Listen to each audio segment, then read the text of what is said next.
The Albanese government has boasted about normalising relations with China, but I've got to say, if this is the new normal, I'm not sure it's much of a boast. Commercial aircraft had to be diverted at the weekend after Chinese warships fired live rounds in the Tasman Sea, about 600 kilometres off the coast of Sydney.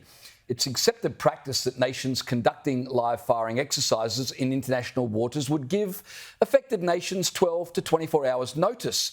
The Chinese gave us barely any. Now, the Albanese government has, of course, protested to their Chinese Communist Party counterparts, just as they protested last week when a Chinese fighter jet dropped flares right in front of an Australian Air Force plane. And of course, James, just as they protested, a Chinese fighter jet doing the exact same thing to one of our helicopters last year.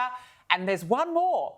Just as they protested, a Chinese naval ship bombarding our Navy divers with sonar pulses back in 2023.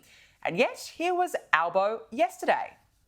According to Defence, there has been no imminent risk of danger to any Australian assets.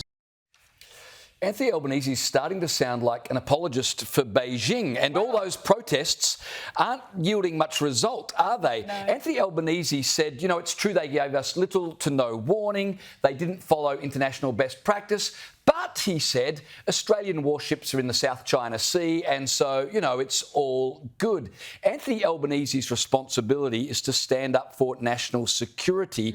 When you've got Qantas Jetstar flights having to divert at the last moment because the nation that supposedly the Labor government has established a respectful relationship with has not bothered to tell us that they're firing live ammunition off our coast, then it's your job to protest, and strongly, especially when this, as you pointed out, is not the first instance of China disrespecting our military and our international space. For Anthony Albanese to say this, that, you know, well, it's almost like he's prioritising trade over national security. Yeah. And what good is a great trading relationship if we become, as Bronwyn Bishop likes to say, a vassal state for China? That's a very, really good point. Look, it's clear that Anthony Albanese is once again bending over backwards for Beijing. And let's put this into perspective, James. This wasn't some sort of, you know, minor, little basic incident. As you mentioned, we're talking actual commercial airliners with passengers on it, with everyday people on it, had to be diverted for their own safety. Somebody could have died. Somebody could have been killed. This is not some minor incident that we just palm off as nothing. And it's so disappointing to once again see Anthony Albanese adopt this nothing to see here, nothing happened attitude, just like he's done on multiple occasions. You know, we mentioned there the Chinese fighter jet incident of last year, and his words at the time were, well, this was unprofessional and unacceptable. Well, I can think of a lot stronger words than unprofessional and unacceptable when it's a serious diplomatic incident. But once again, it's this bowing down to China.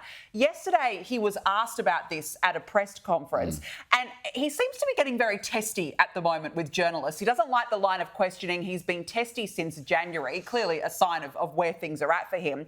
But he did say that China did comply with international law.